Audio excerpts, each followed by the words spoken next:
Hello guys, welcome back to my channel. For those of you who are new, welcome. Feel at home, grab some coffee, water and have a seat. Today we are going to talk about a guy called Mike Oliver who allegedly has HIV/AIDS and has been spreading it in Kenya, giving it to Kenyan women allegedly. Let me read you the article and we'll come back and we'll discuss. A Caucasian man has caused chaos on various social platforms after he posted photos of some of the Kenyan ladies that he has slept with. His name is Mike Oliver, and the Daily Post reported that Mike Oliver would lure the women by using his color. That's what they said, I guess because he's white. And the women will sleep with him, and he would take pictures, and he posted all of the pictures that he has taken with the ladies. So the Daily Post also reported that Mike Oliver is said to be based on the coast where he's doing sex tourism, the coast being Mombasa. They reported that they have been informed that this man is infected with the deadly disease that is HIV/AIDS. At the coast where he usually chills, his behavior are well known, and women actually know him. The ones that hang around hotels and beaches, they said that they avoid this guy like a plague since they know that he's infected. So they also reported that Mike has been going around other major towns across the country luring Kenyan ladies to bed, and Kenyan women would fall for him, and the report says he has been chewing them like sugarcane. And then they went ahead and posted all their pictures of the ladies. Yeah, you heard that right? It's unfortunate. It's really sad. He will lure the women and use them. The article actually said chew them like sugarcane and just throw them out. And we don't know if they were having safe sex. We don't know if they protected themselves. And what's worse is he has blasted them. He posted pictures of them all over social media. Even the article had the pictures of them, and I will cover their faces when I'm posting. I'll cover their faces when I'm posting it because I would not feel okay doing that. And so he blasted them, and it was all over the place. And now people know. There was even a screenshot that was going around of this boyfriend after this report went viral. So his girlfriend, actually his fiance, they're supposed to get married on that picture, and he texted her, and the DMs were going around, and he was like, what are you doing? Well, what's up? Who is this? Isn't it you? And she's like, it's photoshopped. And they go back and forth, and he's really pissed, and he told her, the engagement is off. After everything I've done for you, this is how you repay me. So now, like, if this lady was having unsafe sex with the white guy, Mike Oliver, and then now coming back and having sex with her fiance, even that guy now is at risk. He needs to go and get checked. And unfortunately, if these females were also involved with another person and they're not being safe, this guy did not only give this disease, incurable disease, to them, but also to the people around them, and he has single-handedly changed their lives for the worst. And it's really unfortunate. I hear people being hard on the women, and I get it. You need, if you don't take care of yourself, if you're not safe yourself, then how can you expect another person, to take care of you or care for you, for your health? And I get that, and we'll get to that, why these ladies would do that.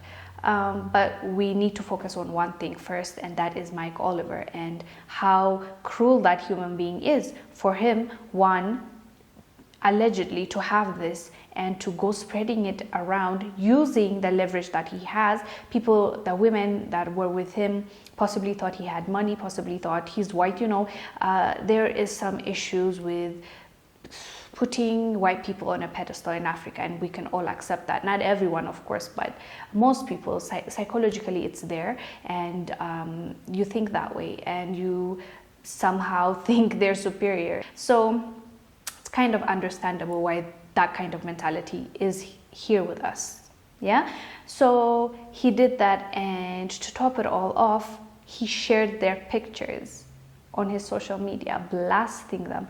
What kind of evil guy is this guy? Now seriously, like, what's wrong with him? He needs to get checked. And not to mention that it's illegal to do what he did. In fact, is illegal. It's in the Kenyan law that if you knew that you have the disease and you are spreading it on purpose and giving it to somebody else, it is a crime, and he needs to be held accountable. He needs to be arrested. He needs to pay for it. He needs to pay for this women's psychological issues that might come in the future, that definitely, one, everybody knows, and you know, in Africa there's a social life and everybody's close, and most probably now people around them know about this. And how do they live in the society? They need to be even be protected, you know. Somebody might even, you know, try to take their lives, and that's something people need to be careful about. And he needs to pay for their mental health. He needs to pay them for anything that they need, the tests, and after that there's medicine, every single thing. And also he needs to be arrested. He needs to pay for every single thing that he has done. And these women, you know, need to be protected, at least from their own selves. Even like the community, I am sure of it, that it's not going to be an easy sell for them. It's going to be hard going forward, because the pictures have went viral. Okay, the articles have went viral and everybody's doing videos on it, including me. So definitely someone that knows someone that knows someone will know that person, you know. It's really unfortunate, but let's come to now why it happened, and why it was easy for him to manipulate all these women and lure them and do whatever he did to them. It starts from, you know, how you are raised. Okay, okay, I don't want to come off saintish, like, you know, better than that. Like, it's nothing like that. But we have to admit that we are the person that we are right now because of our parents, their contribution, the way we were raised, the society, the community that we have lived in, our friends, even our schools, our jobs, everything impacted us. You know, the way we think, what we do impacted us. So we cannot, you know, lie about that. At least we have to be honest about that. So one, you know, if we go back in time and see how they were raised, maybe we'll find answers. I don't know, but that's too late. We can't do that for them. But what we can do is talk about the future. And for those of you who are parents, for those of you in the future who want to be parents, and for those of you who have, you know, niece and you're guardians for someone, think about this. You have to educate your kids. You have to tell them that, one, about the skin color. It's white does not equal superior. White means it's just a color. I have more melanin, that's why I'm darker. Like, you know, my brothers are darker than me because they have more melanin. It's just a melanin thing, and they don't have it. Okay, they have it, but you know, they don't produce as much as us, so they're lighter. That's our difference. Human. Okay, so we need to educate our kids and break the cycle of this mentality that, you know, our ancestors had because of colonization and slavery. They were taught to think that white is superior, which is not true at all. So one, we need to teach that to our kids, like everybody's the same. Okay. Secondly, we need to raise our kids to be self-sufficient, independent, and to think for themselves, and to go work hard, even if I need to go carry stuff, even if, you know, I'm being a house help, I'm being a nanny. Any job is better than selling your body. You know, teach them that. It's, some people grow up thinking that it is okay to sell your body for money. It's not okay. I don't know who needs to hear this. I know it's being normalized with the new music industry and this feminism and saying, you know, my body, my choice, let me do this. If I want to, I can. You can, yes, okay, you can. You're a grown woman, but not the kids. Teach your kids better. Let them decide for themselves what's right and wrong. Like, just don't. Like, think about the next generation. What are you teaching your kids? You know, when you have kids, it's not, and when you have somebody that depends on you and you're leading them, you have more responsibility. You know, I would think it's evil to mislead kids and don't telling them that you can wear whatever you want, you can go and it's your body, so you can sell it if you want and get money. Sure, you've taught her that, but what kind of quality of life is she leading after that? Is it really the life that you want for your kid, for your grandkids, for your niece, your cousins? Is it? If it is, I think you need to look in the mirror and look at yourself and really reflect and see where your priorities lies. And if you were raised thinking that way, did it really help you in the life that you're living now? Just think about that. And if it did, good for you. Raise your kids the way you want to. I'm not here to tell you that. I'm just here to talk about the impact I have seen, like from all these reality shows I've watched, wasted my time on, and all this, you know, shows like, you know, I don't know if you've ever watched Fix My Life or Dr. Phil's. All these shows show you that, like, it's mostly the hurt people that are hurt, or the ones that didn't have a good structure of life with moms and dads together that end up in this kind of, not so happy place that they want to change, or they're addicted, or they're, strippers, or they're, all these things happen for a reason. Something somewhere, something happened to you. All of us, the decisions we make are like slightly, like somehow connected with our upbringing, with everything that we had to go through. So think about that. And those are the two things that stuck on my head, and I was like, okay, because two things why they're doing this: financial reasons, and they think, oh, white, nice, or different, not necessarily. It's not always about white is better, because some people have not experienced of seeing those kind of people. So somebody that is different than them, they're just curious, like I remember when I went to Bangkok, there were this women at the salon just came, and they're like, is that your real hair? I'm like, yes. They're like, can we touch it? I was so confused because I've never experienced this in my life, like somebody to come and ask to touch your hair, and they actually put their hand and touch it and touch my scalp, and I was like, okay, what is going on here?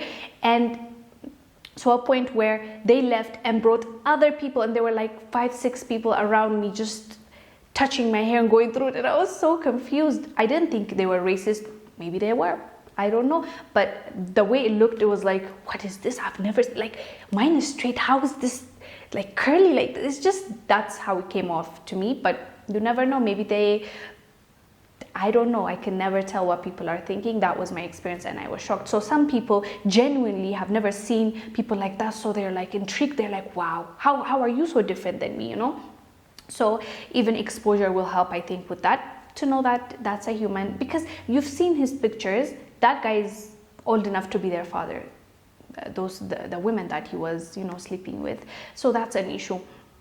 So I wanted to talk about this topic, one, because it's controversial and it's everywhere, but two, I wanted us to talk about what we can do in the future to maybe help prevent our girls falling for this kind of silly things. Now this girl's life is changed for the worse forever.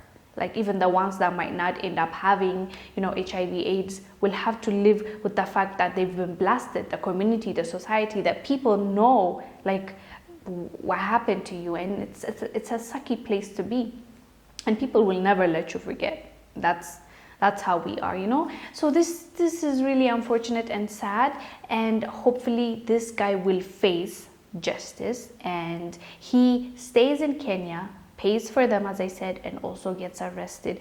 And the Kenyan government need to make an example out of him, and this woman needs justice. And the rest of us, unfortunately, with this unfortunate case, we learn and we teach the younger generation, younger than us, that it's not worth it. It really is not. There's nothing special about him. Even it's not even a relationship that they had, like today he's with the one, tomorrow he's with the other one, and even the kind of chaos that lives in their mind, they're like, okay, I thought he liked me, and then he leaves me. He's going to leave them worse than he found them, even minus the disease. So we have to really think about our priorities and think about like not just about today, think about tomorrow. How will it affect me next week, next month?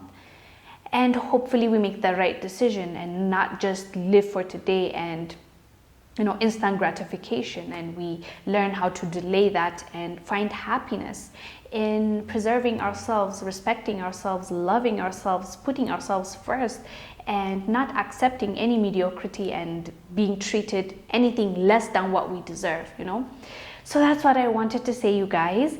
Please do let me know down below what your thoughts are about this topic, and did you hear about it already, and what went through your head, and how do you think we can learn from this and do better in the future?